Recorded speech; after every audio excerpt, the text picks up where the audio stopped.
మీకు ఈ వీడియో నచ్చినట్లయితే వీడియో క్లిక్ చేసి ఛానల్కి సపోర్ట్ చేయండి. ఇక వెంకట్రావు బాగా తాగేసి కింద పడిపోతూ ఉంటాడు. సీను పట్టుకుంటూ ఉంటాడు. అప్పుడే పద్మ కూడా అక్కడికి వస్తుంది. ఏమండి అన్నం పెడతాను తిందురండి అని చేపట్టుకొని ఇక తీసుకువెళ్తూ ఉంటుంది. ఏ పద్మ ఆగవే, నేను రాను, నేను ఈ ఇంటి అన్నం తిన్నే అని వెంకట్రావుకి గట్టిగా అరుస్తూ ఉంటాడు. ఉన్నట్లుండి వెంకట్రావు అలా అరుస్తూ ఉండటంతో పద్మ సీను ఇద్దరు కూడా షాక్ అయి చూస్తూ ఉంటారు. రామలక్ష్మి ఇక దూరం నుంచి ఈ మాటలన్నీ కూడా వింటూ ఉంటుంది. ఈ ఇంటి కూడు నాకొద్దు, ఈ ఇంటి కుక్క బతుకు నాకొద్దు అని వెంకట్రావు ఇక గట్టిగా అరుస్తూ ఉంటాడు. ఈ ఇంటికి ఇల్లరిక అల్లుడిగా వచ్చినందుకు 25 ఏండ్లు ఆంగ్లేయుల పాలనలో బానిస బతుకు బతికానరా నేను అని వెంకట్రావు ఇక బాధపడుతూ చెప్తూ ఉంటాడు.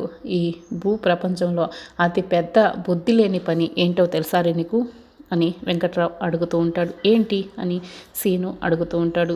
ఇల్లరికం రావడం రా నాన్న, నేను ఈ ఇంటికి ఇల్లరికం రావడమే నేను చేసిన పెద్ద తప్పు అని. ఈ ప్రపంచంలో మూతి మీద మీసమున్న ఏ మగాడైనా కూడా ఇల్లరికం రావడానికి ఒప్పుకోడు అని వెంకట్రావు చెప్తూ ఉంటాడు. రామలక్ష్మి ఇక చాటుగా ఈ మాటలన్నీ వింటూ ఉంటుంది. అంటే ఇప్పుడు ఎలాగైనా రామలక్ష్మి పెళ్ళి ఆపేయాలని చూస్తూ ఉంటుంది.